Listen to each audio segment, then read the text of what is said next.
Hello viewers, আসসালামু আলাইকুম। Welcome back to my Afnan kitchen হোমে আপনাদের স্বাগতম। তো আমি এখন থেতলো লতি রান্নার রেসিপি আপনাদের সাথে শেয়ার করব।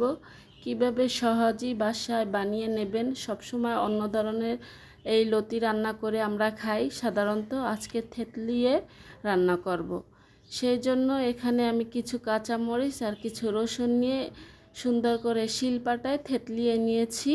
এই যে দেখতেই পাচ্ছেন আমার কাঁচামরিচ হয়ে গিয়েছে। এখন আমি দুটো রসুন নিয়েছি, রসুনগুলোকেও থেতলে নেব।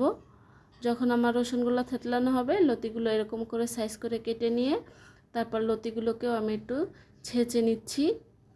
অনেকে ছেঁচে বলে, কেউ থেতলিয়ে বলে, তো আপনারা যে যেরকমের বলেন, আমরা বলি ছেঁচে।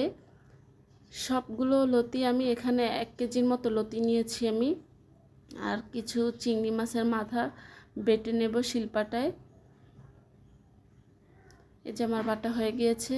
আর এগুলো হয়েছে আপনার এই ট্যাংরা মাছগুলো আমি সুন্দর করে হলুদ মরিচ লবণ দিয়ে মাখিয়ে ফ্রাই প্যানে ভেজে নেব। সুন্দর করে করকরে করে ভেজে নেব, কারণ এটা লতির ভিতরে দেব। হালকা আঁচে ভাজলে এটা ভেঙে যেতে পারে। তো এখানে 2 কাপ পরিমাণে পেঁয়াজ নিয়েছি, পেঁয়াজটা একটু বেরেস্তার মতো ভেজে নিয়েছি। আদা বাটা, রসুন বাটা, পেঁয়াজ বাটা আর নারকেল বাটা আর চিংড়ি মাছের মাথা যে বেটে রেখেছিলাম সেই চিংড়ি মাছের মাথা বাটা দিয়ে দিয়েছি আমি এখানে। দিয়ে সুন্দর করে ভেজে কষিয়ে নিয়েছি। এখন আবার হলুদের গুঁড়ি, মরিচের গুঁড়ি, ধনিয়ার গুঁড়ি, জিরার গুঁড়ি দিয়ে আবার কষিয়ে মাছটা দিয়ে আবার কষাবো সুন্দর করে। মাছটা দিয়ে সুন্দর করে কষানোর পরে যে থেতলিয়ে রেখেছিলাম কাঁচামরিচ, সেটা দিয়ে আবার একটু কষিয়ে নেব। এখন আমি এই যে থেতলানো লতিটা দিয়ে দিচ্ছি, দিয়ে সুন্দর করে কষিয়ে নেব। এখানে আমি একটু পরিমাণে পানি অ্যাড করব না, কারণ লতির ভিতরে মানে আপনার পানিটা বের হয়, সেজন্য পানি না দিলে হবে। লতি নরম টাইপের জিনিস।